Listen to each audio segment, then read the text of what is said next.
Hello, this is Storybooks channel. New videos are posted every day. Subscribe and click the bell. Dashing for those apartment and glancing at the clock, Kathy headed straight for the bedroom, quickly pulling off her clothes and throwing them on as she went. She only had half an hour at her disposal. She mustn't be late for her date with Robert at one of Washington's finest restaurants. Therefore, it was worth hurrying. Robert was not just a man, but a gorgeous man. Robert, despite his very young age, he managed to establish himself as an outstanding director. And to top it all off, he was incredibly handsome. And his voice is low, commanding, from which all the female representatives on the set of Goosebumps ran along the skin. To say that Kathy was surprised when he offered to have dinner together, that's not to say anything. There were many actresses on the set flirting with him. And in Kathy's opinion, they were more beautiful. But his choice fell on her, to which the woman was unspeakably glad. The evening passed simply magically. Robert turned out to be a very well-read and interesting conversationalist, as Kathy herself. The time spent in his company flew by in a flash. And as it turned out, they had a lot in common. So they could talk for hours on a variety of subjects. Kathy had never been so at ease with a man. The woman did not class herself as a beauty, but apparently the men had their own opinion on this matter, because she had enough admirers. With one of them, she even lived in a civil marriage for about 3 years. But over time began mutual reproaches and scandals, and parting brought only relief, which in principle was to be expected. After all, Kathy was initially clear that they are not a couple. But for some reason she decided, as they say in the People, bitch and love. But he didn't, and he wasn't with his beloved. Then there were fleeting romances, but nothing serious with none of her men. She would not want to create a family, despite the fact that recently turned 35. Deep down, like any woman, she wanted a family and children and the comforts of home badly.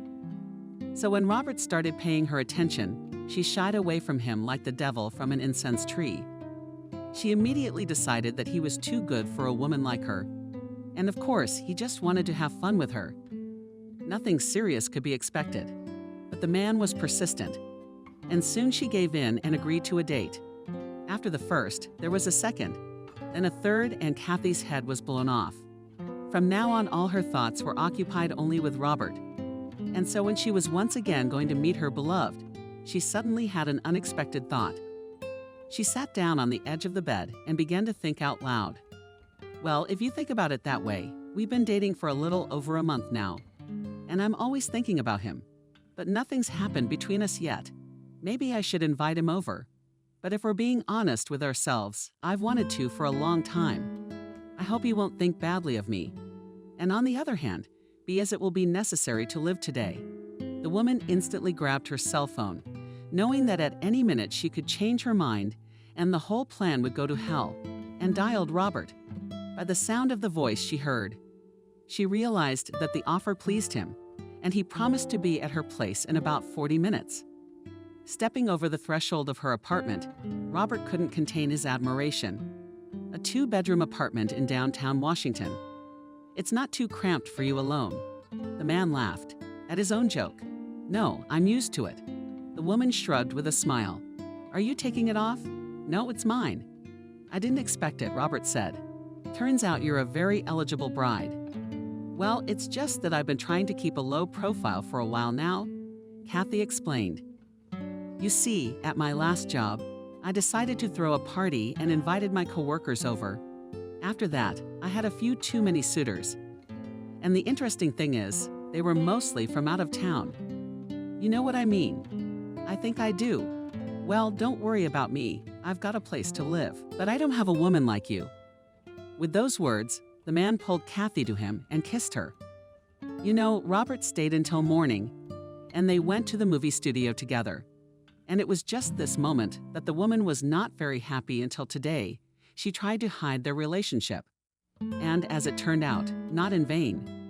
When their affair became known, Aunt Kathy sprinkled slanted glances, and the leading actress began to build the deceased all sorts of intrigues. But this Kathy only amused. She was afraid of something else. Separation, because sooner or later she bored Robert, and he will part with her. Of that she had no doubt. It was only a matter of time. Well, what could she possibly tie a man like him to her? What had she done to deserve him? Nothing. Kathy, of course, had not told Robert that the apartment in the center was not all her wealth. Besides, she had a bank account and stocks, from which she had a decent income that allowed her not to work. But the woman did not want to sit at home. She owed it all to her father. 10 years ago, when after a long illness, her mother died, her father was not long left without the comfort of a widower and married a young girl.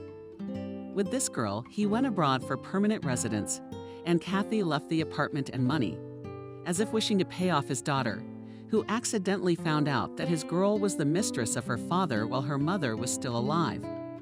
Since then, he had literally cut Kathy out of his life and called her only a couple times for her birthday and Christmas. Kathy took no offense, except that for some reason her father's calls made her feel even more lonely. But when she started dating Robert, her life took on new colors. Men more and more often stayed overnight at her place, and in the mornings they went to work together. So his things appeared in Kathy's apartment, first a razor and a toothbrush, and one morning Robert offered, "Kathy, how would you feel about me moving in with you?" The woman was confused. She hadn't expected such a question and wasn't at all prepared for it. "I mean, do you want us to live together?" "Well, yeah, I was just thinking, I spend every night with you. So what's the point of going back and forth? We're adults. Let's give it a shot. What's stopping us? I'm not talking about marriage yet, because it's too big a step for me. For now, I feel very comfortable with you, as if we were two halves of the same whole. And then we need to check how we live with ourselves, if our life will not spoil our relationship." "On what? How do you feel about living together?" Holding a cup of flavored coffee in one hand, with the other he pulled Kathy to him. She, not believing her happiness, nodded her head in agreement. "Yes, of course, I agree. Move in with me even today." A year later, Robert proposed to her. For the woman, it was not a surprise. In a year of living together, she could believe that they could have a family. Robert turned out to be quite a domestic man. In the evenings, he liked to read books with Kathy. Their tastes in literature coincided, and after reading, they vigorously discussed the heroes' plots. They also liked to go to the theater, to the movies, and in general, they were interesting together. But before making a proposal to the beloved, something happened that put Kathy in a deadlock. Robert challenged her to a frank conversation, and it concerned the children. "Kathy, I can see how you're fascinated by little children. And I suppose, like any woman, you want to have your own. But I want to warn you right off the bat. I'd like to state my position on fatherhood, so to speak. I never want children. Not at all. Do you understand me? If you're with me, we won't have children." Robert said what he said, and Kathy sat there like a thunderbolt. "Meaning, are you seriously saying that now? If I understand correctly, our relationship is so meaningless to you that you don't plan to have children with me. That's where you're wrong. Everything that's going on between us is very serious to me, and I plan to start a family with you. And if at first I thought I just liked you, now I can safely say I love you, Kathy. I want to be with you forever, but I don't want to cheat on you. I'm never going to have kids ever. You either have to accept that and walk through life with me, or you don't. Decide." The woman was silent, fighting back the incoming tears. It can't be like this. It's too hard a choice. Breaking up with Robert was something she couldn't do. He was the meaning of her life, but she didn't want to live without her children either. And the worst part was that Kathy was already pregnant. Robert just didn't know it yet. And how to tell him now, she had no idea. She wanted to have a child with this man, the man she loved. Kathy began to dream of holding her baby in her arms. But at that moment, she had no idea how adamant Robert was about children. And now she was frightened. Robert. Her consternation was mistaken for reflection on what she had heard, and grabbing her arm, began to coax her. "Kathy, well, think for yourself. Are we bored, the two of us? We're free.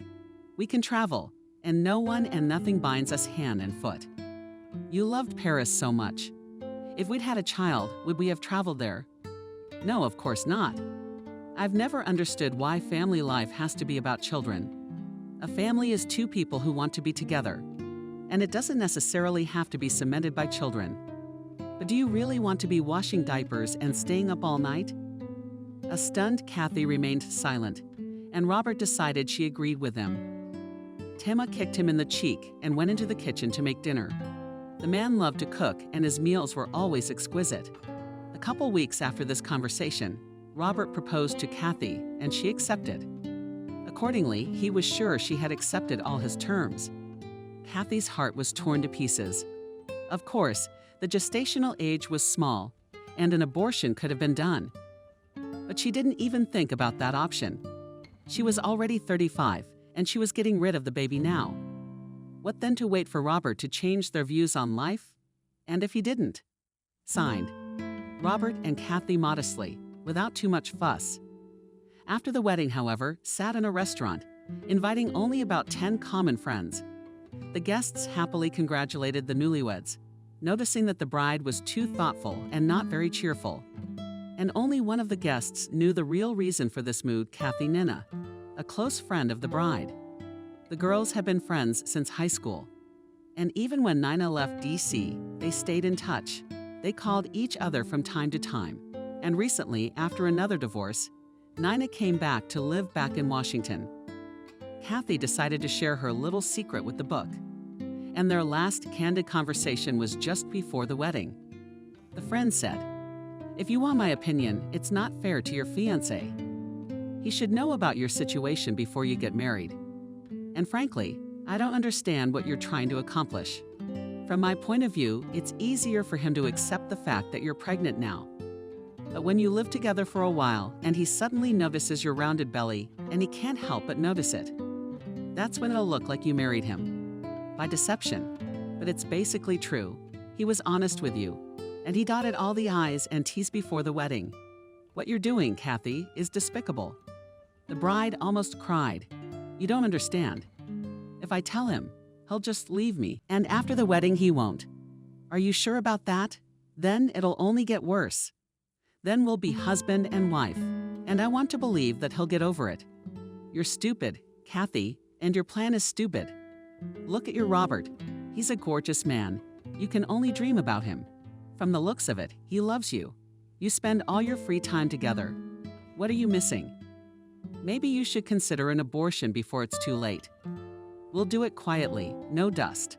I'll help you. Robert won't find out. And then you can marry him with peace of mind. I don't have children either, though I've been married. In more ways than one. So, nothing. They're not really the end of the world." "No," Kathy exclaimed at the time. "We're not even talking about turnover. This baby is mine. I need him." Kathy pressed her hands to her still flat belly and stroked it, as if to soothe the budding there. Life comforting, letting her know that this new life was very important to her. Not much had changed in Kathy and Robert's lives since the signing, except for the wedding rings appearing on their fingers and a stamp in their papers. Otherwise, everything was the same. The newlyweds were always together. Robert began to plan a new trip. This time he wanted to visit Italy with his wife, and was actively discussing it with Kathy, who was increasingly silent. She knew that this trip was unlikely to happen by the time Robert planned it. Kathy's belly would already be visible, and it would be impossible to hide the obvious. Kathy pulled away as best she could on purpose with her underwear. Robert noticed that she had put on weight and was immensely proud of himself, as he believed that this was due to his own culinary skills. The man could not even guess that the reason for his wife's fullness was far from his tasty, leathery ones. And Kathy continued to be silent. What was she waiting for? Yes, she herself did not know what she wanted to prolong the moments of happiness in married life. And of course, in the back of her mind lived the hope that her husband would accept her pregnancy, when it was too late to change anything. One thing she hadn't considered. If at home she could hide the morning cab of a goat, then at the film studio immediately noticed that the woman began to react strongly to odors and often went to the bathroom. Women in such cases cannot be fooled. And then one day the unexpected happened. One of the female employees decided to congratulate Robert on his impending fatherhood. The man laughed and assured his colleague that she was mistaken, but a grain of doubt in his soul. He began to reflect and came to the conclusion that his wife behaves lately quite strange, and she had put on weight. No, it can't be, he said to himself. Kathy would never do that to him. He had told her everything, and she had agreed with his position and accepted his proposal. Even so, that same evening, while in the kitchen with his wife and arranging another of his culinary creations on plates, Robert said with a slight chuckle, "You're not going to believe this, Kathy. I was congratulated today on my impending fatherhood." The fork yanked loudly against the plate fell out of the woman's hand, and seeing her tense up, her spouse froze in place. "Kathy, maybe you can answer me too. You heard what I just told you." The woman continued to remain silent, her head low over the kitchen table. Then Robert, turning the pan of food on the stove. With one jerk, he moved a chair and sat down across from his wife. "Look me in the eye, Kathy. Tell me it's a misunderstanding. I beg you, you couldn't be so mean as to deceive me." "Yes, I could. Can you believe I'm so mean?" Kathy mumbled, but she never looked up. Robert turned pale, his mind reeling from what he had heard. And when he found out she was 4 months pregnant, he couldn't bear it. "I mean, 4 months. So when we got married, you were already pregnant, and of course, you couldn't have known about it. Why? Tell me, why did you do this to me?" And then Kathy became hysterical. She looked her spouse straight in the eyes and screamed, shook with sobs. "Why? Why is it always like this with you? You're only thinking about yourself, and I'm thinking about me. I want this baby more than anything in the world. I wanted it from you because I love you. Yeah, I didn't tell you the truth. You can take that as a lie, a betrayal, a meanness. But I don't see how having a baby could hurt us. Well, we won't be able to travel for a while until Mom's a little older. So what? I'm already 35. Robert, don't you see, I'm ripe to be a mother. It's such a blessing to give birth to someone you love." Kathy tried to take the man's hand, but he pulled her back sharply and asked in a cruel voice she had never heard before, "But you could have terminated the pregnancy. That was an option you hadn't considered." Kathy, already unable to say anything, just shook his head negatively, and Robert continued, "You and I have been together a long time. Kathy, I've never told you about my past. There are some things that are unbearable to remember and even harder to tell.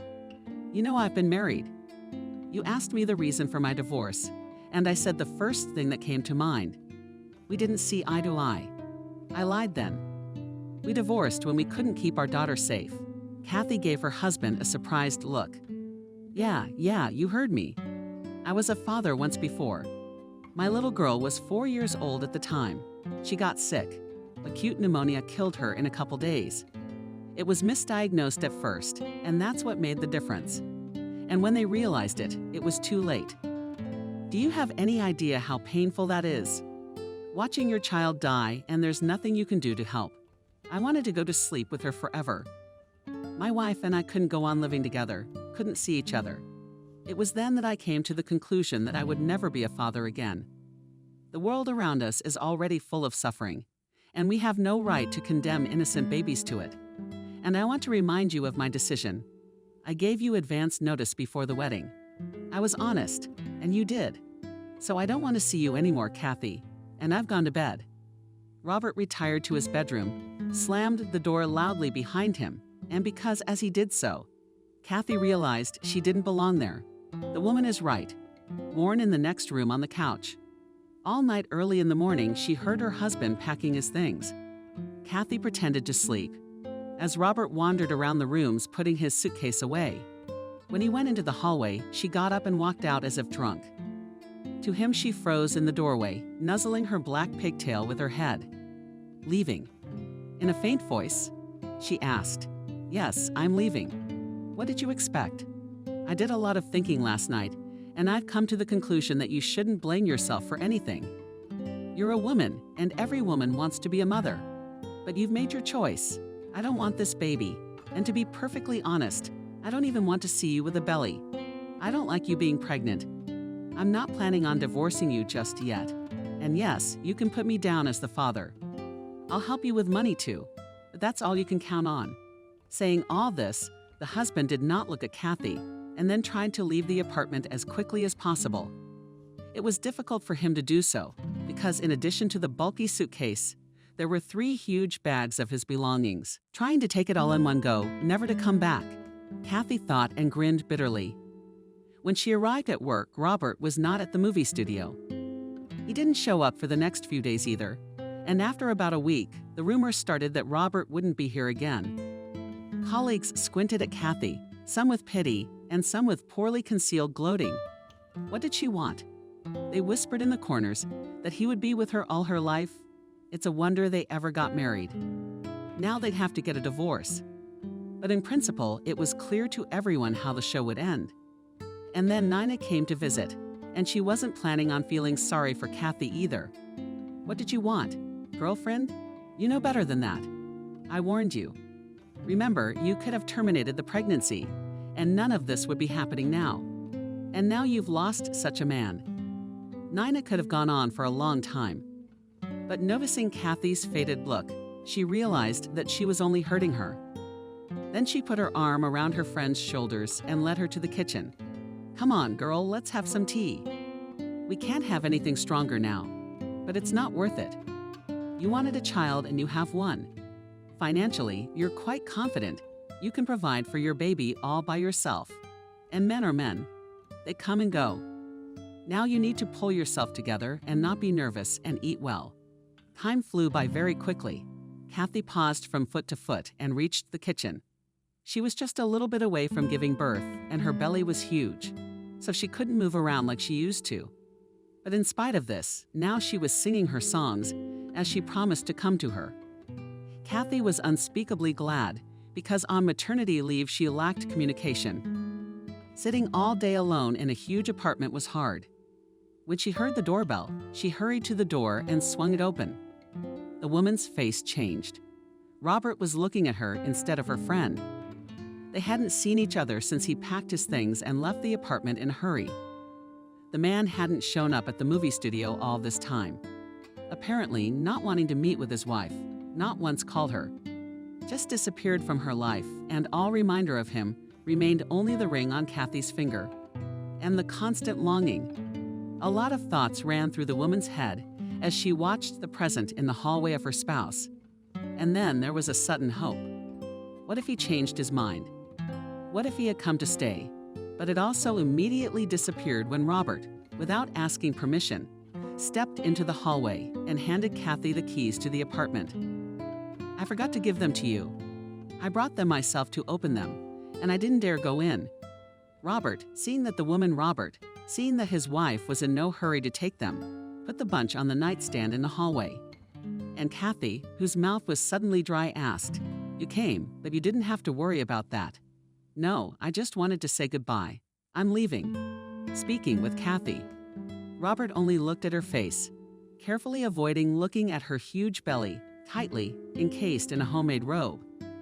Kathy didn't really want to know the details, but Robert remained silent and waited for her to inquire about the details. So the woman squeezed out a question asking if you were going away for a long time. I hope forever. I have a friend in Germany invited me to work there. Not exactly on my profile, of course, but it is not terrible. I hope I can prove myself and do better. The woman's heart leaped out of her chest. There he stood before her. Such a beloved and dear man, and at the same time, such an alien, aloof man, averting his eyes. Why had he come at all? What would this goodbye text be for? It would have been easier to talk to him that way, much less see him. It was just unbearable. Suddenly, the room swam in Kathy's eyes, spinning on its axis, and at the same time, something very hot flowed down her legs. Lowering her eyes and struggling to focus her gaze, Kathy saw the red dribbles of her ankles. Jesus, that's blood. She managed to think, the woman before she passed out. I lost Robert, and now I'm losing the baby. This is my punishment for my lies. Robert, seeing her stagger and start to fall, managed to pick his wife up, preventing her from hitting the floor. And then I heard a scream behind me, What you did to her, you scoundrel. What happened? It was Nina, who Kathy was waiting for. She walked through the open door of the apartment and saw a frightening scene. Robert crouched on his knees, holding his bleeding, unconscious wife in his arms. I didn't do anything, he bellowed. Call an ambulance as soon as possible. The man did not wait for the doctor to come up to the apartment. He took his wife outside to wait for the ambulance near the entrance. After a while, Nina and Robert wandered around the hospital corridor waiting. They were informed that labor had begun, but was proceeding with complications. After a few hours, the doctor came out to them and addressed Robert, since he was officially the husband of the woman in labor. "Your wife can't discharge. We are deciding now, but she will probably have to have a C-section as well. I have to ask you, whose life is the priority, mom or the baby? You may have to make that difficult choice." "The mom, of course, the mom." Without thinking for a second, Robert exclaimed, "Say, Kathy, there's no choice here." Nina stood silently at a distance. She didn't know what to say. Of one thing, she was sure Kathy would not approve of this choice. If she herself were asked now, she would say with certainty that it was the child who should be saved, not her. And on the other hand, if Kathy didn't, who would raise her baby? Robert would clearly not be needed. Children's homes. From heavy thoughts, Nina clutched her head, and the doctor, having heard Robert's answer, withdrew with a quick step. And once again, the dreadful wait dragged on. Kathy's labor lasted almost 24 hours. Nina couldn't stay in the hospital the whole time. She ran in and out again. Robert, on the other hand, didn't leave for a minute. He didn't even seem to sit down once. His expression was grim, and he hadn't eaten or drunk in 24 hours. Looking at his haggard look, Nina realized how much he loved Kathy. Once again, the doctor came out to them. The robot looked at him fearfully, but the doctor was exhausted, and a satisfied smile played on his lips. "Thank goodness, Mom and the baby are fine. You have a boy, son." But Robert let the doctor's last words pass his ears. After the anxiety he had suffered, he could not relax and realize that the danger was over. "Answer me, what's wrong with her? I'm telling you, your wife and child are alive. Their lives are no longer in danger. Daddy, you can breathe." The doctor came over and patted Robert on the shoulder, and he suddenly scampered away, leaning against the wall and covering his face with his hands. After the doctor left, Robert turned to the book. "I have to go. Tell Kathy that even though I will be living in Germany, every month, she will receive a transfer from me." "What do you mean you have to go?" exclaimed the dumbfounded Nina. "Are you not even going to visit your wife?" "No, I don't see the point in that," Robert muttered his head. "We've both seen what meeting me leads to. I don't want Kathy to be unnecessarily nervous. Nothing has changed for me. I'm leaving. And don't tell her I've been here the whole time. Just tell her about the money." Robert, as if afraid to change his mind, ran down the corridor, and a confused Nina looked after him. How could it be? What is wrong with this man? He loves Kathy so much, but now he's running away. For what? Because of his principles. Stupid. How stupid. These men are strange after all. They are very difficult to understand. Nina shrugged her shoulders in bewilderment and hurried to her friend, whom the doctor had allowed to visit in the ward. Kathy watched with a smile as Thomas walked down the street. He had only recently started walking, and his movements were still rather tentative, but he was trying. Kathy longed for her husband. As she rejoiced at her son's progress, she thought how much she would like Robert to see Thomas grow and rejoice with her. Her husband kept his word and sent money every month.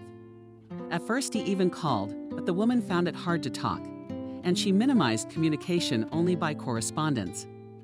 So, thinking about her husband, Kathy walked with her son along the house and suddenly heard a familiar voice behind her back. Who's that wonderful boy stomping around? Could it be Thomas, my favorite godson? Thomas smiled happily behind Nina, who was his godmother. She grabbed the boy in her arms and began to twirl in delight at his Libyan laughter. After Thomas was born, Nina changed her attitude towards children dramatically. She really wanted now to give birth to her own.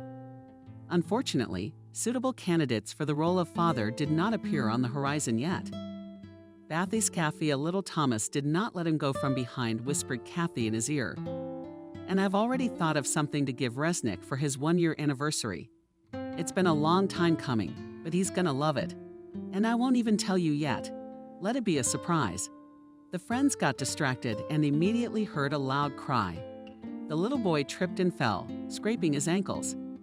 But before Kathy could get to the boy, an unfamiliar man who was passing by jumped up. He lifted Thomas to his feet and went down on one knee, talked cheerfully to him. "Why is that big boy crying? Show me your hand." "Well, it's just a little scratch. No need to cry. We're men. Men don't cry." He winked at Thomas, and the boy was silent at once, looking at his palm and at the stranger with interest. While Kathy wiped his son's palms with wet wipes, Nina spoke coquettishly to the man. Lately, the woman had been on the hunt, and she regarded every male specimen as prey. And this specimen, it must be admitted, was quite good. Tall, broad-shouldered, good-looking. Kathy took Thomas in her arms and looked at the men carefully. "Don't you think? Or have we met somewhere before? Your face seems very familiar to me." He smiled. "Yes, we see you often. You always walk here with your son at this time. And I go to the cafe around the corner for lunch. I work as a sales consultant in a building supermarket." The man waved his hand toward the shopping center across the street from Kathy's house. "My name is Alex, by the way." Nina slightly grimaced upon hearing that the man was only a salesman, but nevertheless continued her onslaught on him. But to her disappointment, the man didn't pay any attention to her at all, talking only to Kathy and Thomas. A little chat. Alex ran off to work, not forgetting to wave goodbye to the boy. "Interesting individual," Nina said thoughtfully, looking after him. "But I have nothing to gain here. He is more interested in what?"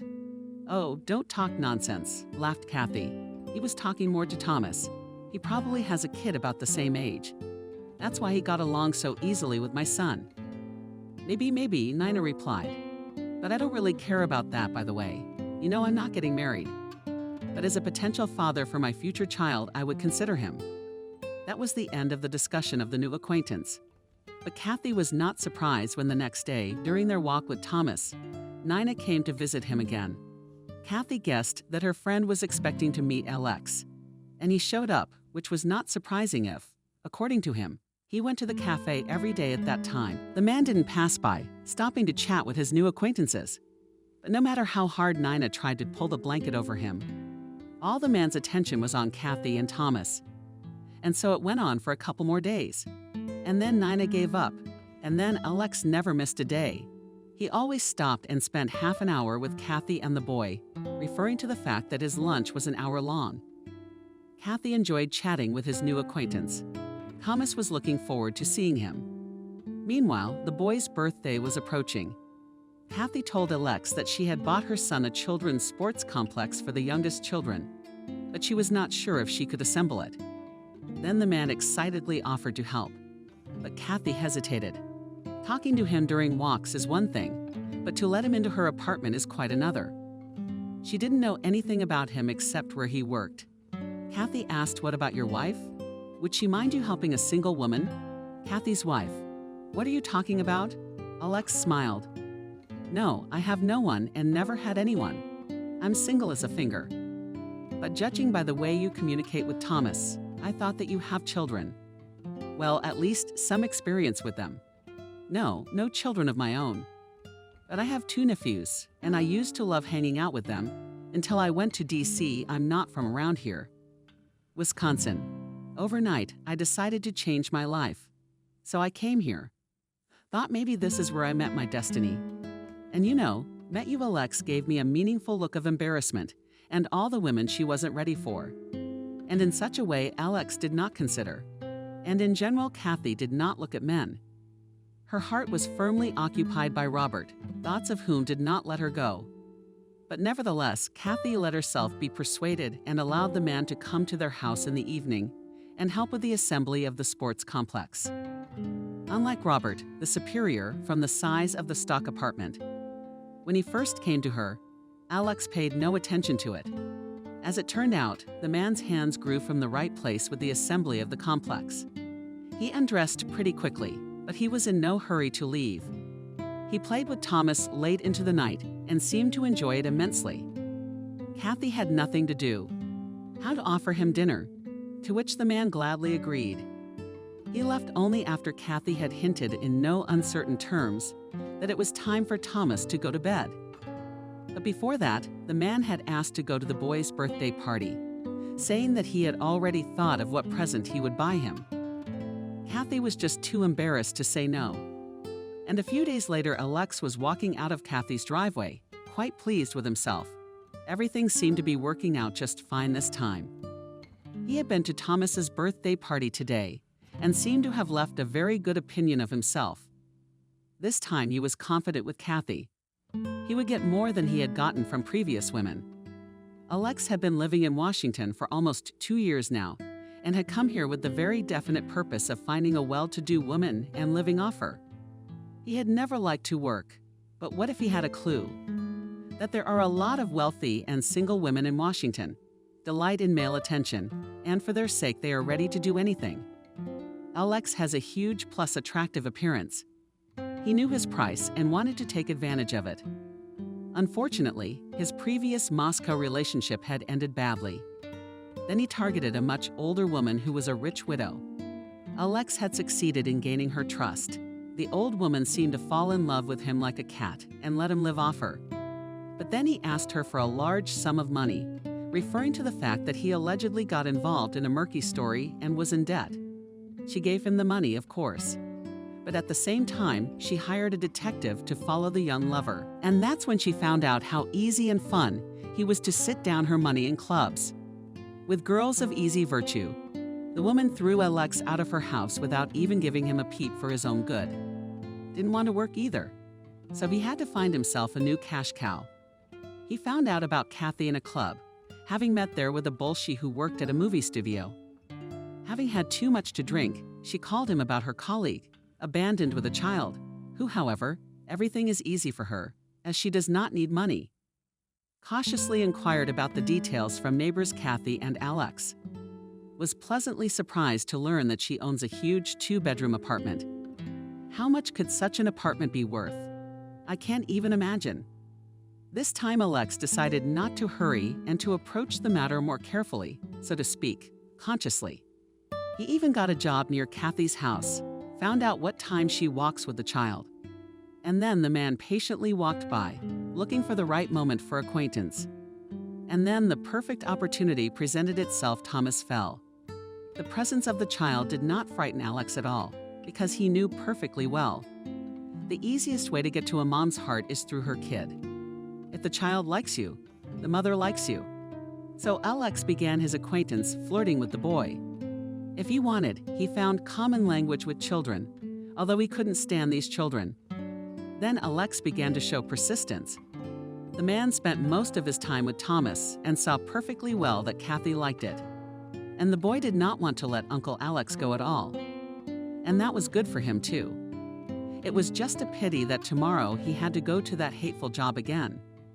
Well, not for that. He'd come to Washington to be an errand boy. He had far-reaching plans. The children's party was over, and the guests had dispersed. Kathy invited some of her colleagues from the movie studio with young children. Thomas could not tear himself away from the many presents, but the day was too eventful, and the boy fell asleep cuddling the talking teddy bear given by Uncle Alex. Nina helped Kathy clean the apartment, but she was in no hurry to leave. She really wanted to discuss Alex. I see the salesman's been coming around a lot. Did you two have a thing? No, well, I'm willing to think about it. Alex really likes Thomas, and that's the most important thing. And Robert left us, and I can't stop thinking about him.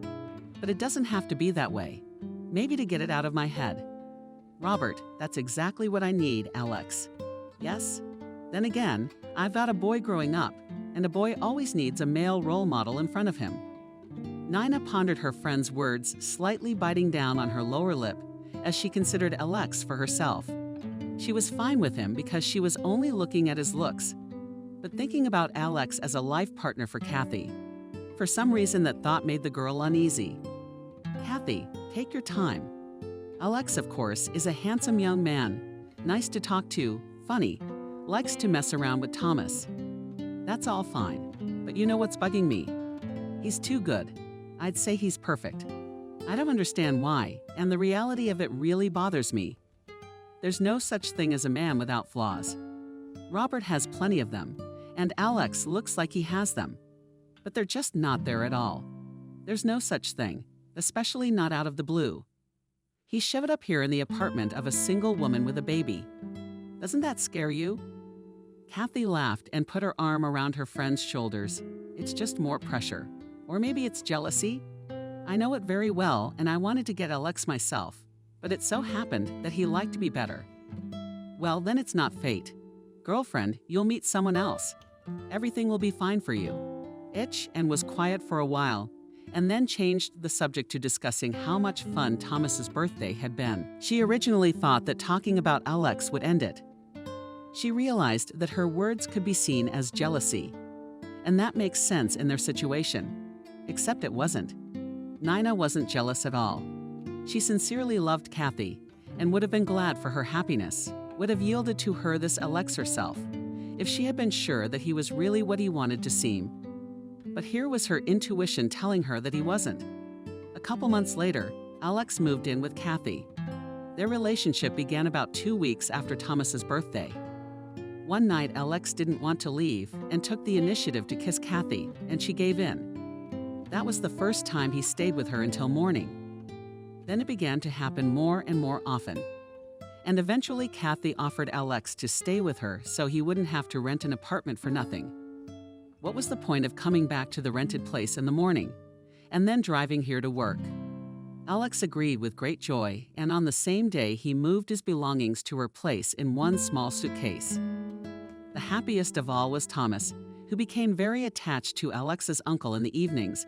When he came back from work, the boy ran to meet him in the hallway and didn't leave the men the whole evening. Alex, to be honest, was tired of being a caring father. But he continued to play this role, gritting his teeth.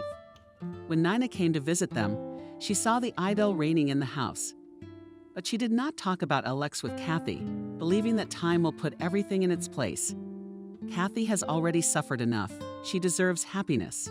And now she looks quite satisfied. Although she didn't love the man. Nina knew that for a fact. After all, not at all like the friend she had been with Robert, whom she loved to the point of madness.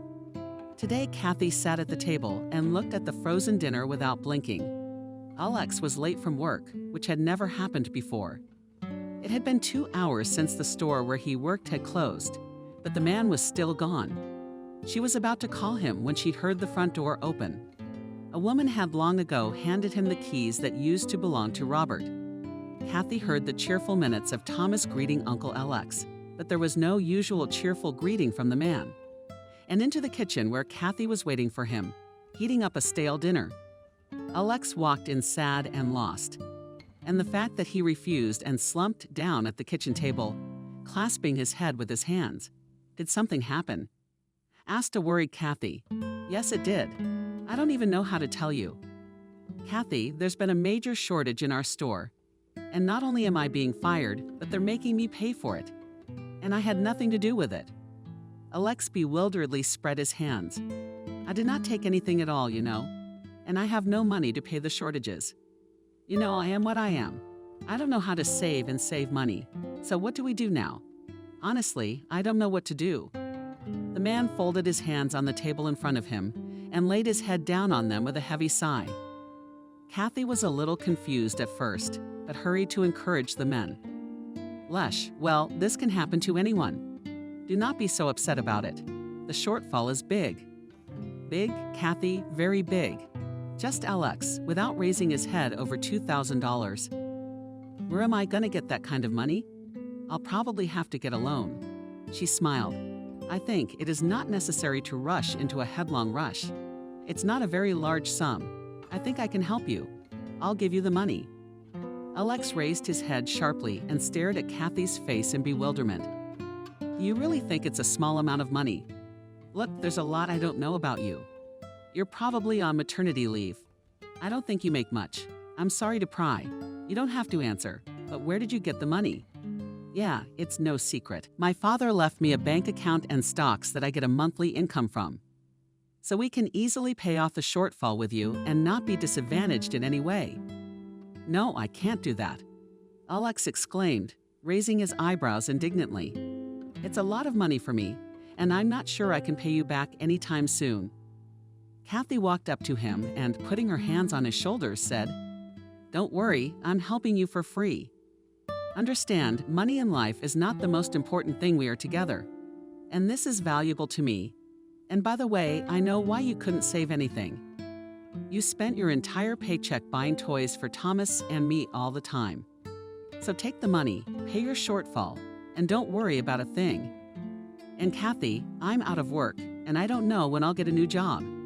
Would you want to live with me now? Like this?" But she just laughed again. "Do I give the impression of such a mercantile woman? I didn't live with you because of your salary." After much persuasion, Alex let himself be persuaded by taking money from Kathy. And the next day, he paid off the shortfall. He didn't expect it to go so smoothly. Of course, there was no actual shortfall. The man got fed up with the work, so he figured out a way to get out of there and still make a profit. For nothing. He spent so much time ducking Kathy with her vacation. He can finally get some rest, without having to get up in the morning hating the store. And he doesn't have to think about money. The main thing is not to relax and keep pussyfooting around with her and chewing on her back. Single women are so hungry for attention.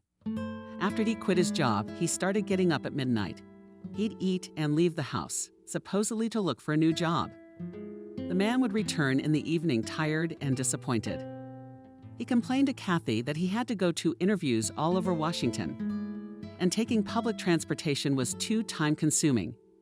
And one day, in a joking Alex way, he said, "It's a pity that you don't have a car, and you could drive me in search of a job, and you would develop a little. But you sit at home all day long." Kathy is instantly revitalized. "You know, I've been thinking about it. As long as Thomas and I lived alone, we didn't need cars. I don't like driving. I haven't driven in a long time. I'm used to it.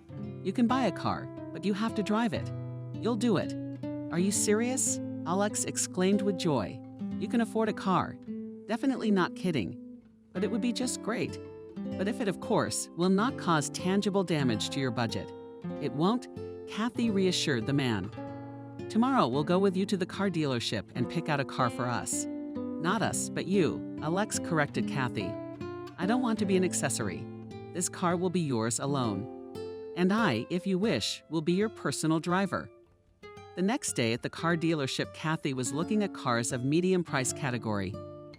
But Alex was magnetically drawn to expensive ones, especially to the client Grozdev, whose purchase Kathy was not planning to buy. But seeing how joyfully her man's eyes glisten when he looks at this expensive car, the woman decided to take it. Although Alex discouraged, saying that he just dreams of such a car. That such a car is just a dream, and you can buy something simpler. Dreams should come true, smiled the woman, and went to formalize the expensive purchase. When she and the manager of the car dealership sat down at the checkout table, Kathy realized with dismay that she had no documents with her. First, she dug through her purse, trying to find them there, and then she emptied the entire contents of her bag onto the table. But to no avail. There were no documents. How could she forget them at home? They were always in her purse. Alex the theatrical got upset. "Well, how could it be? We went to buy a car, and you forgot your documents at home. Now we have to drive home and back again. Thomas, I'm tired. I always carry my papers with me." Alex patted the people's pocket. Kathy looked at his son sitting in his arms. The child did look tired. And then a bold idea popped into her head. "Give me your papers. We'll put the car in your name." No. Kathy, that's impossible. This car has to be yours." "Yes. Why does it have to be? Who decided that? Who cares who it's registered to? Give me the papers," I said. And Kathy held out her hand demandingly. The man reluctantly reached into his breast pocket, pulling out his paperwork until the last of it, while the manager did the paperwork. Alex shook his head and muttered, "No, this is still wrong." The manager, who was conducting the registration, went outside for a smoke and watched a brand new Land Cruiser roll out of the showroom. The gleams in the sun fell flat on its sides. The guy grinned and thought, why are women so stupid? After all, everything is so obvious. Behind the wheel of the car sat Alex's importance. He had already praised himself 100 times for his ingenuity. for having so thoughtfully put out of the stock bag all the documents. He's a brilliant strategist after all. Knows how to push a woman's buttons. Just a hint of baby fatigue and bam, he's got the car in his pocket. Now, even if things go wrong with Kathy, if she stops sponsoring him, he'll never get that car back. It's his property now, and you can't take it from him with your teeth. It had been quite some time since he bought the car, and Alex still couldn't find a job, and it seemed like he wasn't looking for one anymore. Quietly, living on Kathy's money, the woman was not bothered by it at all. On the contrary, she was glad that Alex was spending so much time with Thomas. Sometimes he left the house in the evenings, feeling the urge to go for a ride, as he put it. Kathy, who was afraid of high speed, was happy to stay at home. She had no objection to his trips. The man she loved needed privacy, and sometimes he needed to be alone. What's the big deal? But Nina objected. She was beginning to resent the state of affairs in Kathy's household. One evening when Alex went for a drive, Nina came to visit her godson and found them alone again. She started talking to her friends. "Kathy, are you really satisfied with everything? Your Alex hasn't thought about getting a job. And in fact, where he is, will rot alone in your car. You're sure he's alone? Why shouldn't I trust him?" Kathy objected, shrugging her shoulders. "He called us Matyushin with him.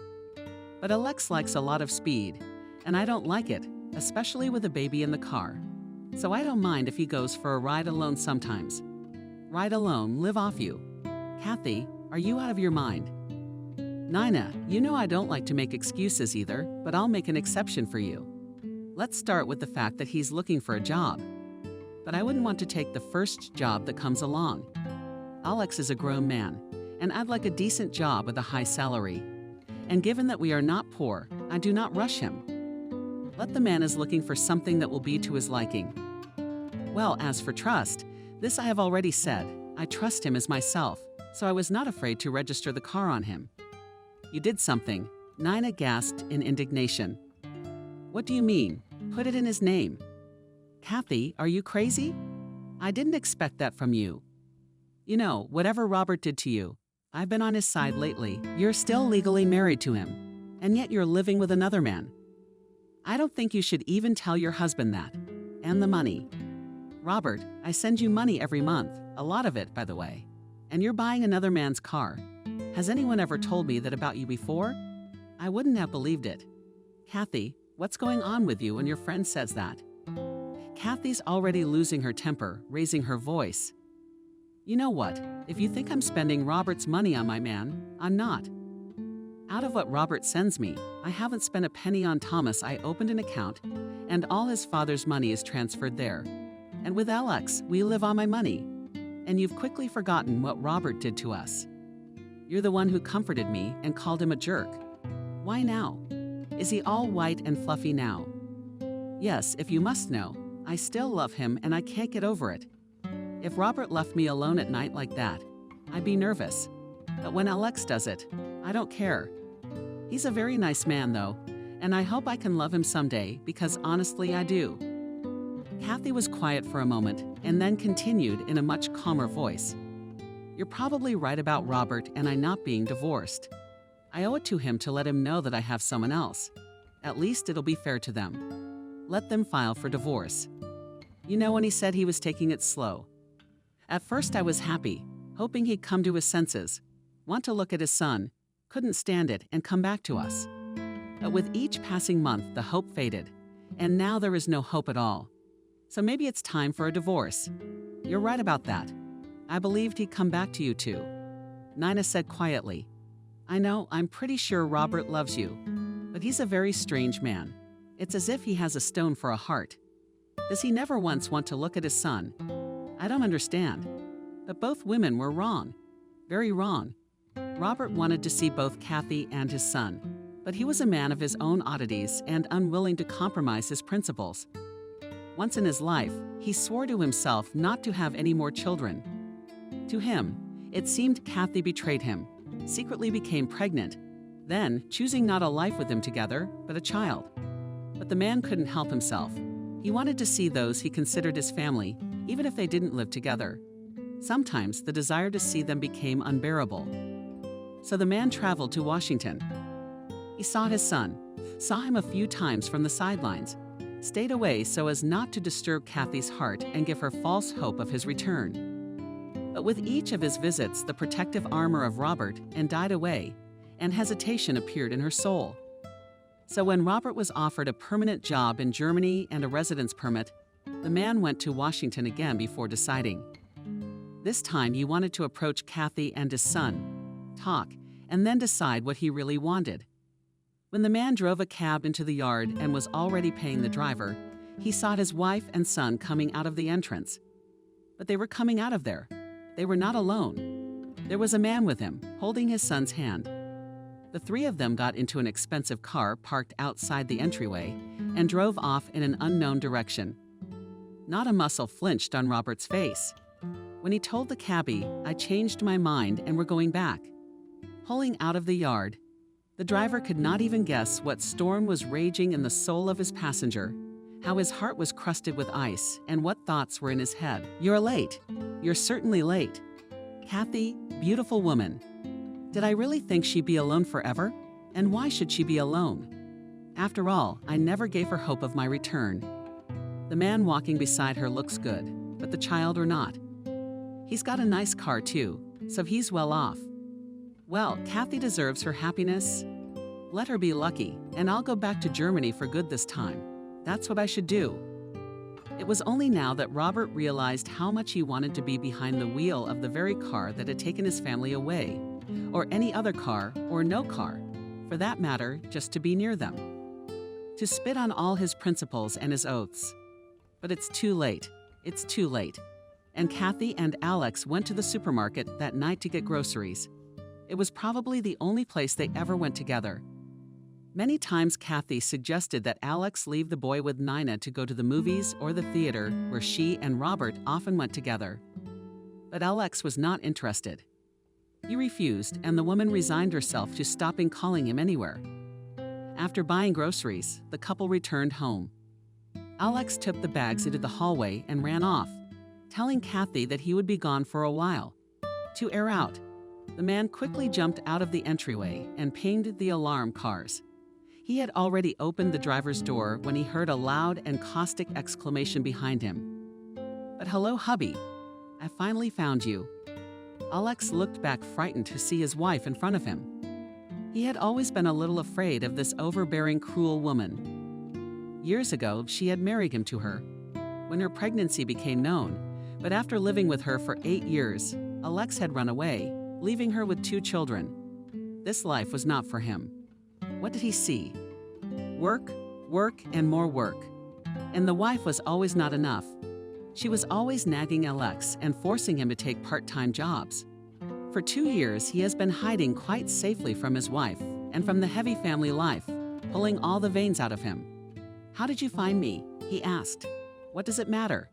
Let it remain my secret." Jenna laughed rudely. "Is there nothing else you want to ask me?"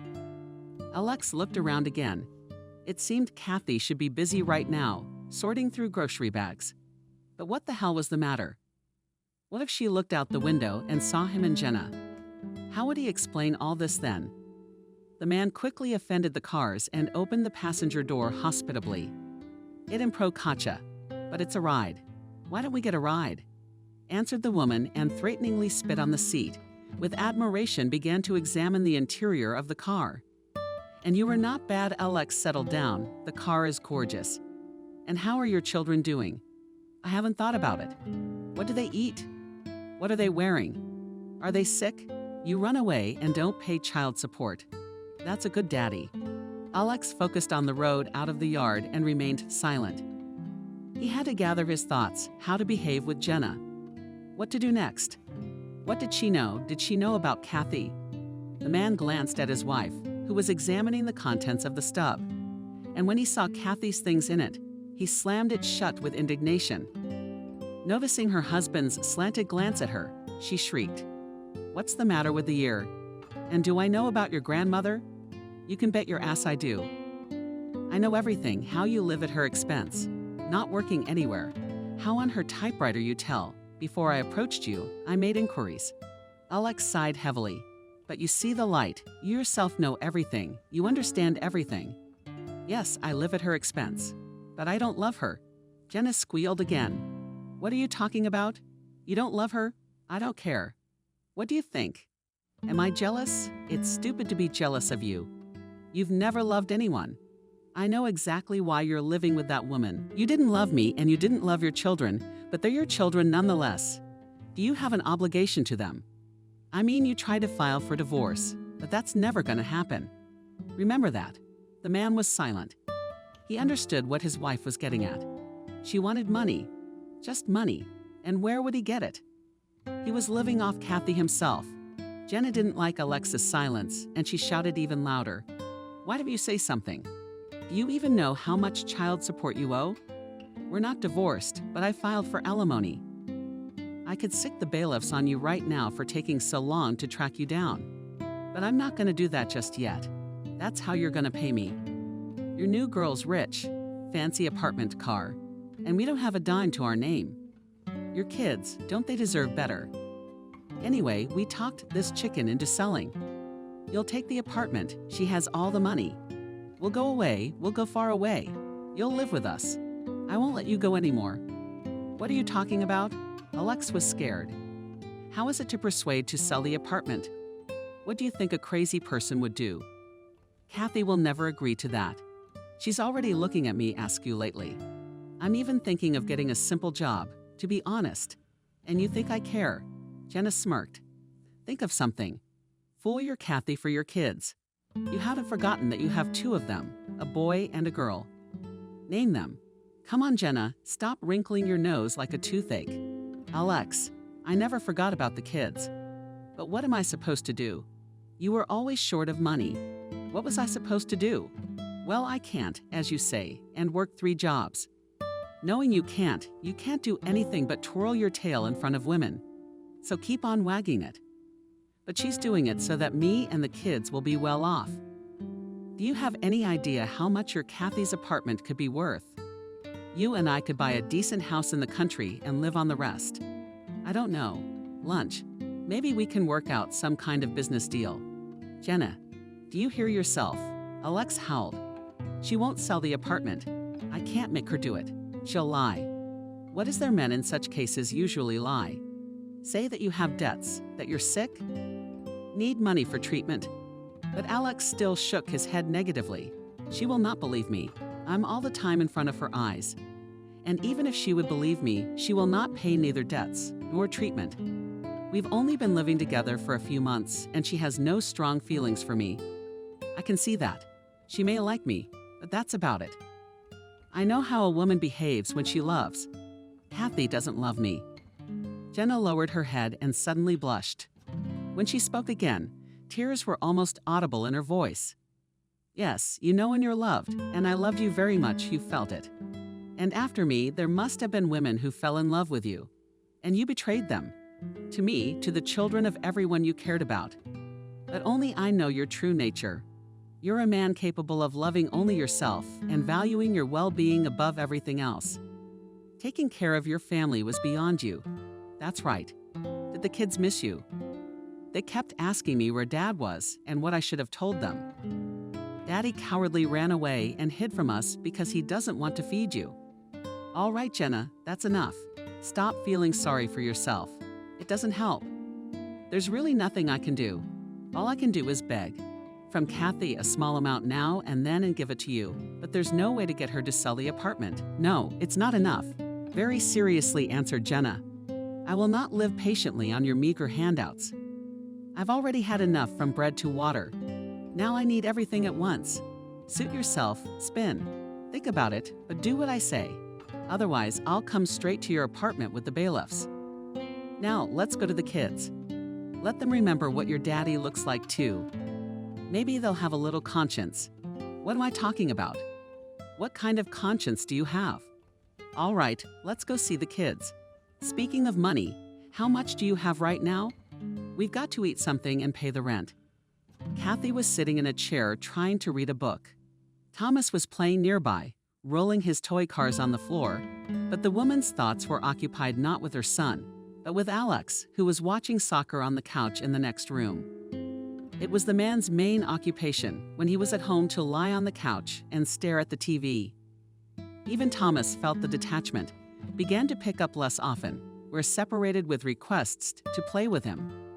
The woman slowly began to realize that in her mighty effort to forget Robert, she had let a man into her home without recognizing him. Bought on an outer shell, but the shell, it had to be admitted, was good. Nothing to fault. Kathy was in no hurry to make final conclusions, but she began to probe the ground and from time to time asked how the job search was going. Alex waved away, answering that he had not found anything suitable yet. "What are you looking for?" Kathy asked the question head-on.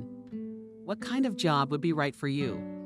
Alex hesitated, surprised at the assertiveness of the women. His vague answers had satisfied her before. Had she begun to suspect something? Men with a charming smile approached Kathy, then poked her on the cheek.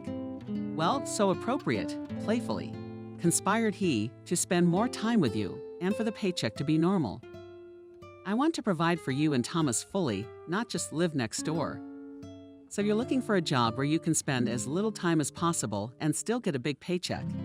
Kathy asked with a chuckle. Kathy, well, there's no need to exaggerate. Alex frowned a little. At that time, Thomas, hitting the corner of the table, and Alex immediately rushed over to him. Finishing the conversation, that evening and the next few days he did not leave the child again. At first it was as if he had come to his senses, but it already seemed suspicious. And now the woman looked at the book, but could not read a single line. Thoughts kept jumping to Alex. Was she wrong about him? The woman slammed the book, shut in one sharp movement, and standing up resolutely, headed for the next room. The thought occurred to her how to check men. "Lesh, I was thinking we should sell our car," she said, coming to the sofa, where the man was lying. He seemed to be thrown on the spot, and he abruptly sat up and stared at Kathy. "What happened? Why? What's wrong with our car?" "Well, I guess we can't afford it. The tax is too high. And I made the mistake of buying such an expensive vehicle. It hit my budget. I'd say it's a big one. Let's sell it and buy something simpler." Alex was seething with anger. It was a car he'd originally considered his own and couldn't afford to sell. Besides, Kathy would probably take the money from the sale, but now he just couldn't refuse. Otherwise, it would be necessary to take the car and run away from this woman. And before, that's probably what he would have done. And now he couldn't. He was under a lot of pressure from Jenna, constantly sending threatening texts. So it was in Alex's best interest not to undermine Kathy's trust, so he responded. "What can you say? Sell means sell. Let me put an ad out. I'll meet the buyer myself." A somewhat calm woman left the room, and Alex thought to advertise doesn't mean to sell at all. "Can we stall? That's what I'll do. I'll point out the flaws to the buyers myself so they won't buy. Or you can inflate the price. The main thing is to meet with them without Kathy." Alex felt like a cornered animal. Jenna was pushing him, and it was bad timing. Kathy's eyes were starting to open. Lying on the couch was not an option right now. So the man jumped up and went to the baby. He was supposed to be meeting with the entourage today, and to leave quietly without causing Kathy's displeasure. It was necessary to pay attention to Thomas. After playing with the child for about an hour, Alex told Kathy that he would be away for a while, and the woman nodded silently. Alex drove to his wife with a heavy heart.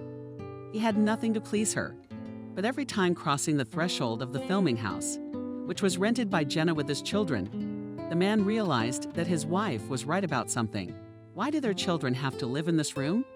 And Thomas is going crazy in there. Kathy doesn't know what toys to buy him, what to feed him.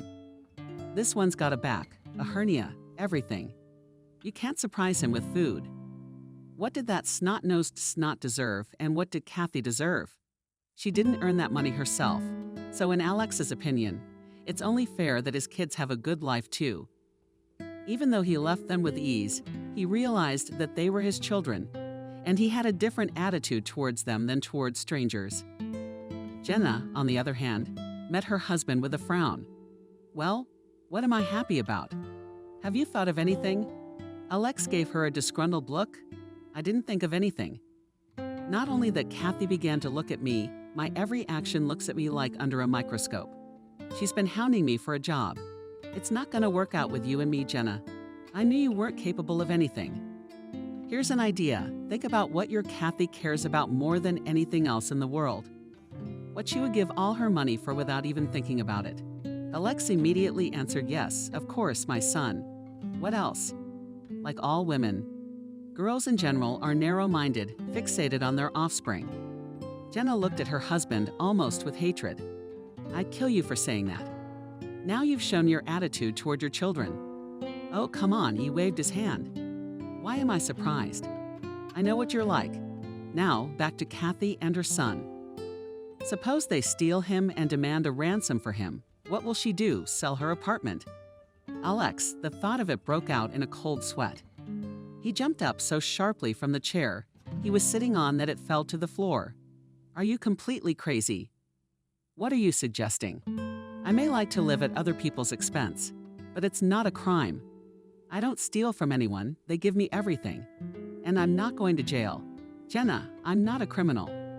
Well, let's just say I'm not going to jail either. That's why we got to make sure I don't go to jail. You said it yourself, this broad's starting to look at you. It won't be long before she throws you out with your ass naked. And then what? I ain't gonna feed your kids alone no more, and I ain't letting you go. We'll go back to scraping by. You're gonna have to get a job, I mean. And not just sitting around, but actually working. Maybe even physically. So you might want to think about taking a chance. Jenna, what are you, stupid? She goes to the police, they'll be on to you and me in a heartbeat. That's why your job is to make sure she doesn't go to the police. You'll be with her 24/7 to talk her out of it.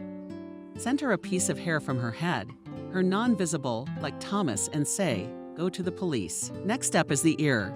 I saw that in some movie, or something like that. And you're gonna scare her and talk her out of going to law enforcement. And if she's desperate enough to go to the police, we'll get her baby back. Alex left that meeting with the same heavy heart. He had a plan he didn't like very much. A few days later, Kathy was walking with Thomas on the playground in the yard of her own house. When she got the call from Alex, he had left to go to the pharmacy to get some painkillers. He had a terrible headache, so he called her for advice. What's the best drug to buy? They talked for a long time. He was stalling as long as he could. I asked him about one drug or the other. Eligibility. The woman, distracted by the conversation for a few minutes, lost sight of her son, and then looking around, did not find him near. At first, Kathy wasn't too bothered by this. She thought that the child was just playing hide and seek with her, and was now sitting behind the slide or behind the house. But the alarm began to grow and gradually turned to panic. When she ran, all the playground along and across did not find the child on it. Returning from the drugstore, Alex found Kathy in hysterics. She approached other moms walking on the playground with their kids and asked them if anyone had seen her son. All the women looked sympathetically, but shook their heads negatively. And only one said that she had probably seen a boy with similar clothes. And he was being led out of the courtyard of the apartment building by a woman in a hood. But this witness did not see her face and did not pay any attention to those who passed by, because the child was walking calmly. Hearing this, Kathy nervously pulled the phone out of her pocket and in a broken voice asked Alex police how to call the police from a cell phone, says rather. Alex did not have time to answer anything because the phone in Kathy's hands rang. The woman dropped the call, not wanting to talk to an unknown caller.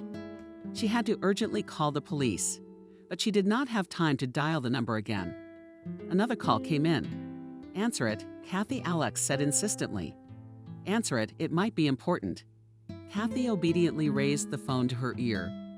Alex saw her face twisted. Horror at the words she heard in the receiver. The moms walking with their children twitched as they heard her hysterical scream. Who are you? Give me back Thomas. Give me back my son. Then Kathy put the phone down and looked at it confused, as if not believing what she had just heard. Then Alex jumped up to her, grabbed her by the shoulders and shook her. Kathy, who called. What did they tell you? They said they had Thomas and told me not to call the police. or I'd never see him again, the woman answered, unnaturally calm and loud. Alex looked around, worried that no one would hear her words. He took the woman by the shoulders and tried to lead her to the entrance. Let's go, let's go. Let's go up to the apartment and discuss everything there. What apartment? Kathy looked at him in astonishment. What am I going to do there without my son? I'm not leaving here until I find him. Alex again, loss of cars, some women. Kathy credits himself with kidnapping him. We're not going to find him here. Let's go upstairs, and you can tell me all about it. The woman, like a mechanical doll, let Alex drive her home. There he sat her in a chair and brought her a glass of water. And then he asked her to tell clearly what you were told on the phone. Whose voice was it? Male, female? Come on, give me all the details. It was neither male nor female. Computerized. Modified, probably through some kind of program. In short, it was Kathy on the highway. This voice told me that they have my son and that we are being watched and our phones tapped. If only we would try to contact the police. I will never see my son again. It was all of a sudden a woman came by. She was hysterical. She continued to scream something coherent and tossed aside the glass of water offered by Alex. The man had to slap her in the face to bring the woman to her senses, capturing the instant reddening of her cheek. She stared at him in bewilderment. Come to your senses, he told her. This is no time to be hysterical. Thomas needs a cool-headed mother. What were you told? What were they kidnapping him for? What were their demands? Demands I don't understand, Kathy interjected. Oh yes, demands. Yes, they did. They said I had to give them money. They'll tell me the amount later. They call me back in the morning. Until then, they told me to sit tight and stay put. That's what they said, you know, don't do anything. So don't do anything, Kathy. We don't know who these people are. Aren't you scared about Thomas? You keep telling yourself to call the police. Have you ever considered that they're carrying out their threats and hurting the baby? How are you going to live with that? No way, Kathy shrugged. I can't live without my boy, but I can't just sit around and wait. I can't, you know. I have to. Alex tried to sober the woman up. Let's wait for the next call of kidnappers and find out exactly what they want from you. Money is understandable. The question is, how much will they ask for? Kathy, if it's no secret, how much do you have in that account you were talking about? Can you pay these kidnappers? When the woman said the amount, Alex inwardly gasped. He didn't expect such a thing. And also money from the sale of the apartment. So he estimated in his mind, even if he sold the apartment at a lower value because of the urgency, plus money from the account. The amount of money was so much that it made the man dizzy. And Jenna was right, that money could be used to live the rest of his life without poverty, if he didn't spend it, of course. Alex calmed Kathy, who was born like a shadow in the apartment, and from time to time began to sob. And close to midnight, he put her to bed on positive sedatives. The man himself was lying next to her, fighting sleep. He was afraid he would fall asleep, and Kathy would call the police after all. She'd been dying to do it all day, and the man was not wrong. Lying down for about half an hour, she got out of bed and went into the kitchen, covering herself behind her. Following her, the man had time to see her dialing the police number and immediately snatched the phone from her hands. Kathy, what are you doing? Don't you realize you could kill your son with that call? It may sound cruel, but it's true.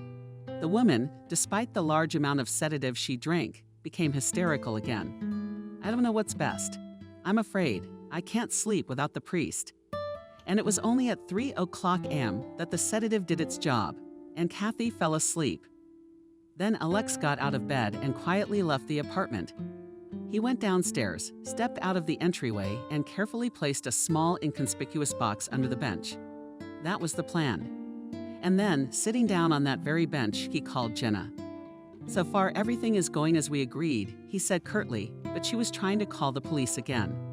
I'm afraid to leave her alone. When you call in the morning, be more convincing. Put more fear into her.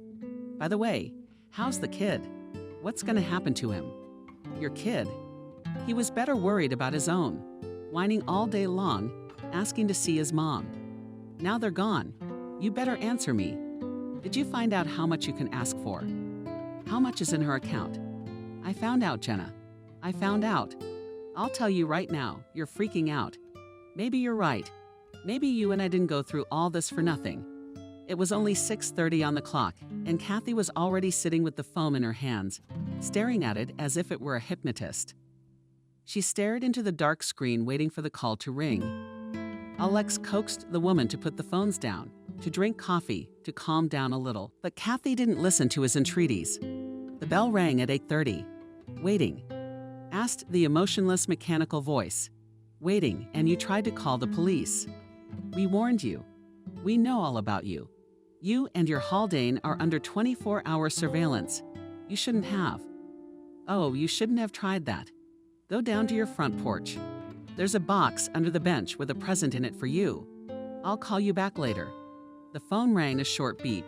Kathy, what a pity. I jumped up and ran out of the apartment, and Alex followed her with shaking hands. The woman pulled a small black box from under the bench, but she couldn't open it.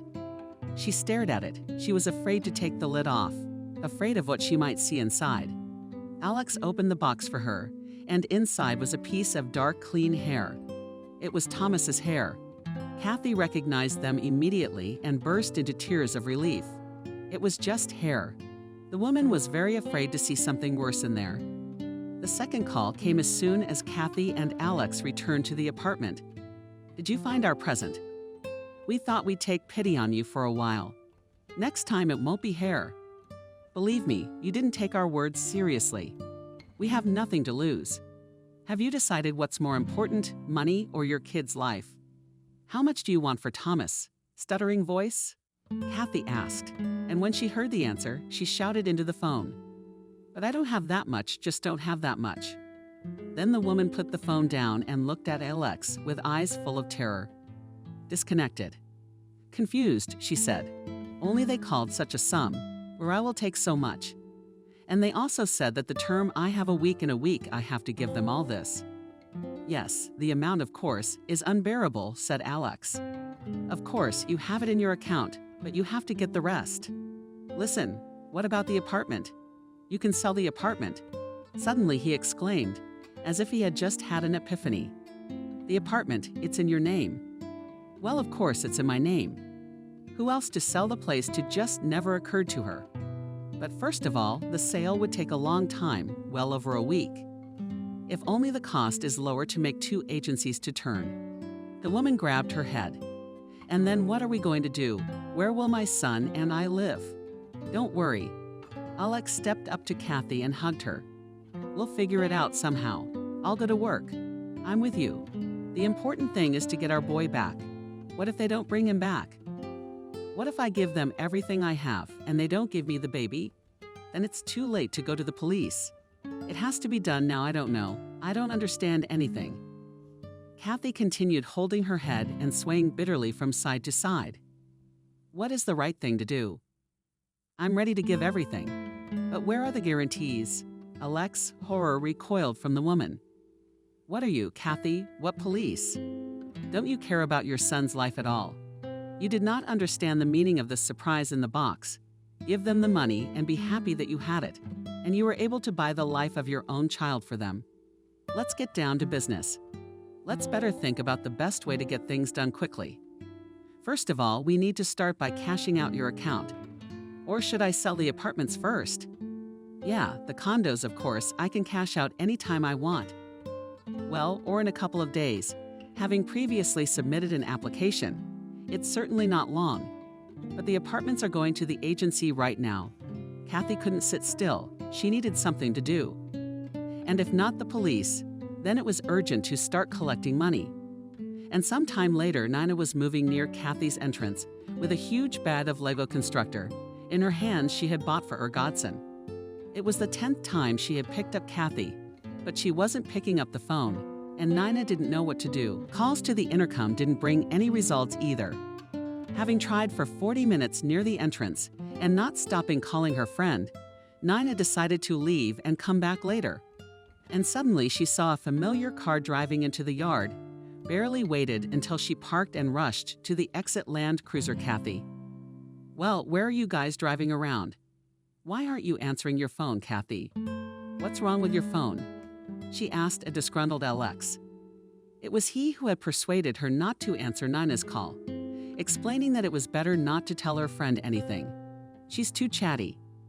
Not noticing her friend's frowning face, Alex started to open the back door of the car with the words, "Where's my sweet boy? Where's Thomas?" But staring at the empty child's seat, she was surprised. "Kathy, Thomas, where did you leave him with who?" "Come, let's go upstairs to our place," Kathy replied glumly. And not only now she noticed her grief-stricken face. They went up to the apartment, went into the room, and Kathy sank down on the sofa like an inflatable doll, from which all the air had been abruptly let out, and once again began to sob for her tears. Nina could barely understand what her friend was telling her. But Alex sat down next to her, and he complimented Kathy's story. Nina couldn't sit. She walked around the couch from side to side. And when she heard the whole story, she exclaimed, "So it turns out that if you completely cash out the account and sell the apartment, the amount will be just right. Is that right? Don't you think it's weird?" "What's weird about it?" Alex answered instead of Kathy. "These kidnappers said that they were watching our every move, and it's not surprising that they know about the account. They probably made inquiries before the kidnapping." Nina gave Alex a scornful look for eyes in death, so it made the man uncomfortable. And then he said, "Alex, can't you leave the room? I want to talk to my friend, alone." He didn't move from his seat and glanced defiantly at Nina, and then at Kathy, as if looking to her for support and not wanting to get out. But Kathy only asked to get out. "Please, hurt for souls." The man got up from the couch and with his whole appearance showed his displeasure. Left the room, leaving it some time quietly opened the door, fearing that the man would overhear their conversation. And she was right.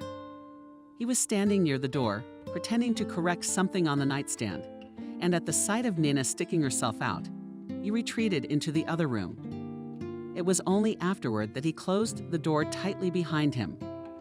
Nina started talking to Kathy. "Kathy, what's going on? Your son was kidnapped, and to raise the money for the ransom, you need to sell the apartment." "Who suggested that?" "Alex," Kathy answered quietly. "Strange why I'm not surprised. He offered to sell the apartment, but he didn't offer to sell a car." "Yeah, of course not. It's registered to him.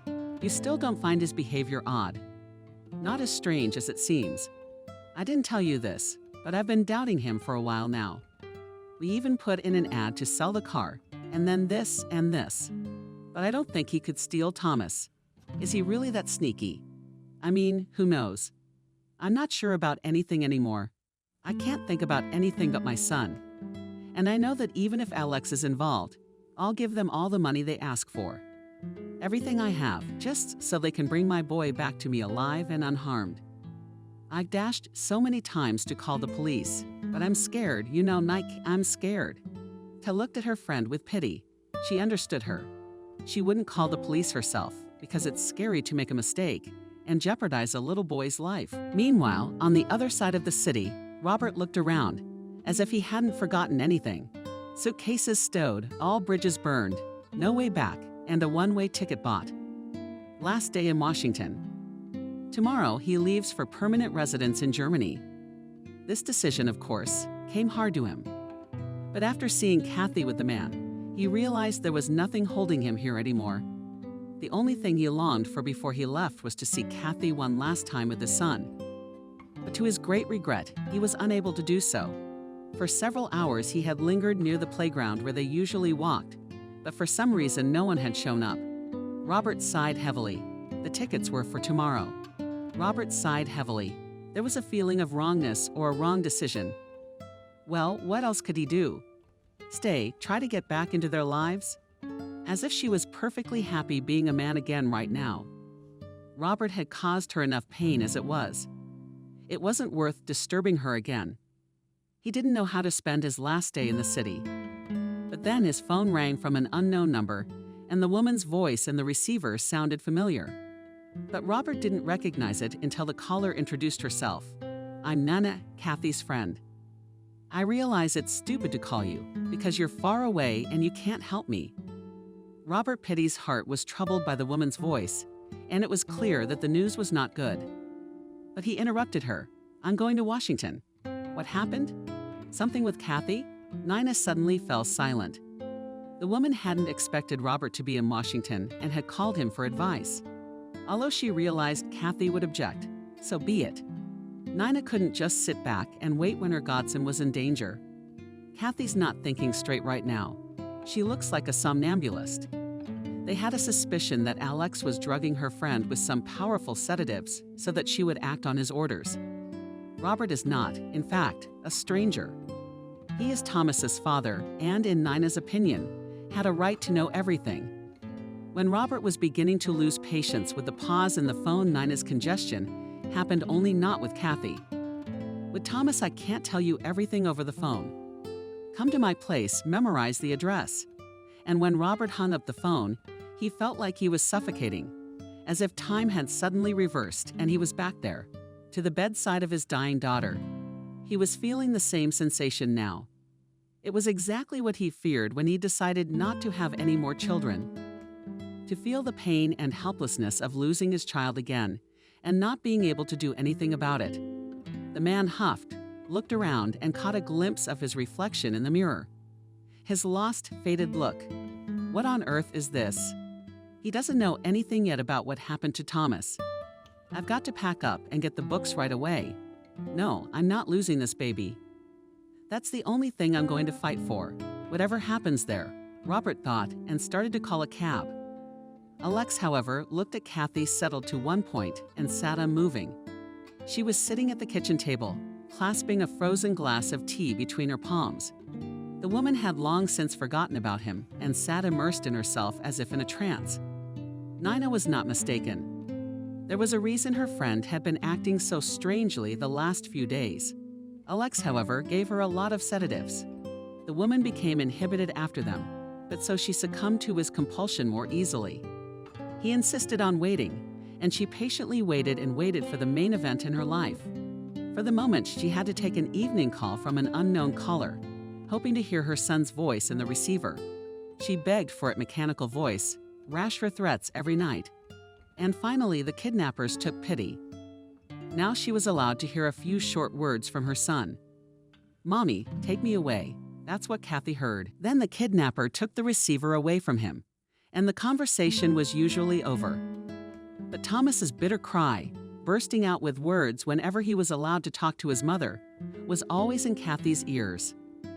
Alex's deal to sell the apartment was dragging on. There were unforeseen complications, and it became clear that he would not be able to sell the apartment in a week. Kathy had acquaintances who could help him with registration and discharge. Alex did not go into details. The main thing for him was to know that the case was progressing. When it became clear that the apartment would not sell quickly, Kathy, having waited for the kidnapper's call, tearfully begged for more time, explaining why this was happening. And the kidnappers came through for her again. Of course they did. How could they not? Because Alex talked to Jenna beforehand, warned her about the sale. The man was scared, and he suggested to his wife to take the money that Kathy had on the account and not to wait for the sale of the apartment. But Jenna had gotten the taste for it, and the money didn't seem to be enough. She wanted it all, although I'm a psychologist. And about Thomas, who, as she expressed it, but does not stop asking for his mother, no one looked at her rented apartment. The apartment was paid in advance, and the neighbors knew that it was rented by a woman with 2 children. So they would not be surprised by the crying from there. But this crying irritated the light itself. In one of her phone conversations with her husband, she said she had found a way to tame it. Alex suspected that Jenna was beating the baby, but he didn't care. The main thing was not to draw attention to herself, so the neighbors wouldn't suspect anything. Frozen, me with a glass of tea in my hands. Kathy had set it down on the table when, lying on the table, the phone suddenly rang. She knew it couldn't have been the kidnappers. They called in the evenings, and now it was morning. And glancing at the screen, Kathy was convinced of that. It was Nina. The woman spoke to her briefly and hung up, saying, "Okay, I'll be right there." "Where are you going?" Alex was worried. "Nina asked me to come to her." "Why?"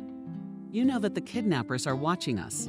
Maybe we shouldn't go out unnecessarily." "But if they are, They'll know I'm going to my friend's house. She's withdrawn all her savings and wants to give them to me." Kathy, though a little, rose resolutely from the table, putting the untouched glass of tea on it. "Nina asked me to come alone, so I'll probably call a cab. I'm afraid to drive myself. I think you know what I mean." "What kind of nonsense is that?" Alex exclaimed. "Why do you have to take a cab when we have a car? And why is it, let me ask you, that Nina wants you to come alone? But I think you know she doesn't like you very much, but she doesn't hide it." "Oh, you'd think I'd like her." Disgruntled, he muttered. "But there's no need to call a cab anyway. I'll drive you and stay in the car. I won't go in to see her." "But if that's the case, then well, let's go reconciliatory," smiled Kathy. When Alex drove Kathy to Nina's house and stayed waiting for her in the car, his anxiety subsided little by little. But what's the big deal? His best friend wants to help give the money that is so desperately needed right now. Will most likely give away everything she has. That makes sense. After all, Nina is also attached to that snotty, not a number. The man was sure he wouldn't make any sudden moves like calling the police. She is as afraid as Kathy of making an irreparable mistake. And Kathy, developing in the hallway, noticed that her friend was very nervous for some reason. Walking into the room, she immediately realized what the reason was. Robert was there. He had jumped out of his seat at the sight of Kathy and now stood looking at her silently. Kathy turned around abruptly and looked at her friend, who was shifting from foot to foot, behind her. "Nina, what is this? Why did you tell him everything you did?" All her congestion from taking the drug instantly flew off Kathy. She was shaken all over by Robert's presence and the act done without his knowledge. Though she felt a little guilty about it, she immediately raised her voice too. "Yes, I called Robert and called him and told him everything, because I think he has a right to know, and so does his son." His son. As far as he was concerned, Robert didn't want to know. Kathy came from them and tried not to even look in the direction of the silently standing spouse. "He didn't need us. He left us. He doesn't care." "No, he does care." Nina argued with her, "and he is not a stranger to you." The woman lowered her voice and continued much more quietly. "I know, Kathy. I saw him in the hospital when you were in labor. He was there until the end. I didn't tell you that, but I know for a fact a man can't be so worried if he doesn't care." Kathy came into the conversation. "Robert, our disagreement with you is not that important right now. What's more important is finding Thomas and bringing him back." "Thomas," Kathy whispered. "Do you know Thomas? He's your son, and you've never even met him." "I have." Robert lowered his head and continued without looking Kathy in the eye. "I've seen you a few times, watched you when you were walking in the yard. But I didn't come over, afraid to disturb you, because I didn't know what I really wanted. Now, so you know," the man grinned bitterly. "Yes, I do. The moment I saw you with another man, I was sure of what I wanted. That's when I realized I was too late. I don't know why I thought I could get you back at any moment. I'm sorry, Kathy, I was wrong. I was afraid to live, to really live, afraid of pain. What am I feeling now? It's fear for my child. You know I've already suffered a great loss, but now I realize there is no life without suffering. No life without you and without my son." Kathy couldn't take it anymore, she cried. "Robert, everything you're saying right now doesn't matter to me. The only thing I want is Thomas back. That's all I've been living for the last few days. I'm afraid, terribly afraid of making a mistake and losing him forever. That's what you're planning to do. If you're gonna call the police, then no. I'm not gonna let you do that because I'm scared. But I've already realized that. But Nina told me that you suspect that you're his Alex. What do you think about that?" "Yes, we do. And the further we go, the more so. Alex is behaving very strangely, watching my every move, checking up on my account, how much money I have, how much my apartment is worth, fussing about selling it. And I would even say more than me, and I'm an idiot. I know that. Letting a stranger in without looking at him, without recognizing him. You could say I didn't care. I so desperately wanted to forget." Kathy cast a fleeting glance at Robert and continued in a near whisper, "To forget you." At those words, Robert stepped toward her and enveloped her in a hug. She clung to him with her whole body, clinging to him as if he were a solid bulwark. Confidence. And Robert said in a voice hoarse with excitement, "Kathy, you're not a fool, I'm a fool. If I hadn't left you, none of this would have happened. But I'll make it right. We'll get our son back, I promise, and I'll do anything for it." And when Kathy came out of the driveway an hour later, Alex was finishing his phone call. "No, I'm telling you, I can't show you the car right now." She hurricaned through it, checking all the faucets. As she did so, the grandmother looked at the two children playing in the only room and another crying. The younger boy bent over a bowl of porridge in the kitchen. With that, Grandma left the apartment, nudging the recovering Jenna in the back. "Are you sure? I'm not leaking anything. What a mess I'm in." Even though Jenna was angry, she didn't see anything suspicious in the neighbor's visit. And the grandmother went downstairs and held out her palm to Robert, who was standing there. "Give me the money." "I watched everything in the apartment of a woman and 3 children." "You're not wrong. There's definitely 3, definitely a girl and 2 boys. One's just a little kid."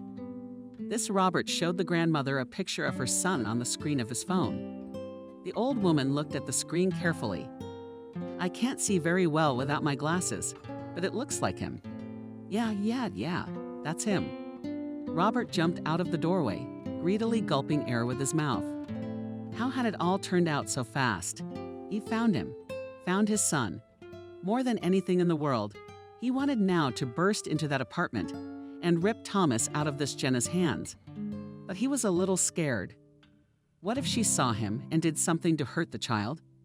The man had promised Martin to report all his actions, so he found the strength to call a friend first on hearing the news, and the latter told Robert not to do anything, but to wait until he arrived at the scene supercilly. "But I can't wait," Robert exclaimed. "When else are you going to get here? I'll go right now and get my son." You can't do that." Robert came to his senses. "We're going to get there real fast, even if you succeed, and you take that woman's baby away from her. Then Jenna will run off with Alex, and we won't be able to prove anything. You want the criminals to go unpunished." She also told Kathy not to say anything yet. "No way, you hear me?" She would give away her joy in front of Alex. And Jenna was very surprised when only half an hour after the neighbor's visit, the bell rang again in her apartment. Looking through the peephole, she saw the same old woman living downstairs. With irritation, the woman opened the door at the same time swearing, "What more do you want from me?" But she had no time to do anything, as uniformed men burst into the apartment, pressed her face against the wall, and handcuffs clicked on her hands. The last to run into the apartment was a tall, black-haired man in civilian clothes. He rushed over to the frightened and huddled Muzat in Thomas's corner and grabbed him in his arms. The boy was crying, and the man kept stroking his head and repeating, "Don't be afraid. It's over. I'm your daddy, you hear me? I'm daddy. I'm taking you to mommy." Martin approached the woman facing the wall. Svetlana removed the handcuffs from the woman and shoved her own phone, found on the table, into her hands. "Call your husband. Tell him to come here immediately." Without explaining anything, Jenna was pale, her eyes remained dry. "My children." She pointed her hand in the direction of the frightened boy and girl. "They are scared, can I go to them?" "So you feel sorry for your own children, but you can bully other people's children." Martin grinned. "I will allow you to calm the children only after you call your husband here. Make up a good reason and tell him to come right away." Jenna helplessly took the phone in her hands and dialed her husband. "Alex, come right away. Something has happened with Thomas. I can't tell you everything over the phone." Yes, hurry, right now." When Alex ran into Jenna's apartment, he had no time to see anything, because right in the hallway he was met with a blow to the face. Robert hit him furiously, all the while repeating, "This is for my son, and this is for my wife." A young guy from the task force rushed to pull Robert away, but Martin stopped him with the words, "Don't. Wait, he's entitled to it. That scumbag is getting what he deserves." And the happy Kathy did not come down from the hands of her son, who paid for it himself with his little arms around her neck and could not tear himself away from his mom. At this picture, Robert looked on with a happy smile. He appeared on the doorstep with his son in his arms, Sometime after Alex jumped out after an incomprehensible phone call, mumbled something inaudible to Kathy. "Thank you," the woman whispered, peering out from behind the child's shoulder. "Thank you, Robert." "You're welcome." "Thank you to me," Robert replied. "I did what any father in my position would have done. And if I had been a good father, I would have been there for you from the beginning and wouldn't have let anything like this happen. Kathy, will you let me stay with you?" "Forever," again the woman asked in a whisper. "Forever," Robert replied. Kathy continued to hold her son with one hand and held out the other to the man.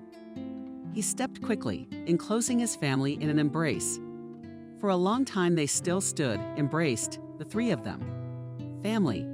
The next day, Kathy and Robert went to the police station. There, Kathy, under the guidance of Martin, wrote a report of child abduction. And as she finished writing, the woman looked up at her spouse's friend. "And what will happen to them now?" "With Alex and his wife, they'll go to jail. Of course they'll go to jail. They'll go to jail. I promise you that. They'll go to jail for the maximum time allowed under this article. Alex, it's not clear with Jenna right now. Maybe she'll get a reprieve until the kids grow up. But I'll do my best to make sure that doesn't happen. What's going to happen to the kids? Where are they going to go? And if Jenna goes down, do they go to an orphanage? No, they won't." This Jenna turned out to be a pretty young mom. She got the call, and she's on her way to take the kids in. But if you look at it this way, when the grandmother raised her daughter in her own image, maybe the kids would have been better off in an orphanage. Who knows?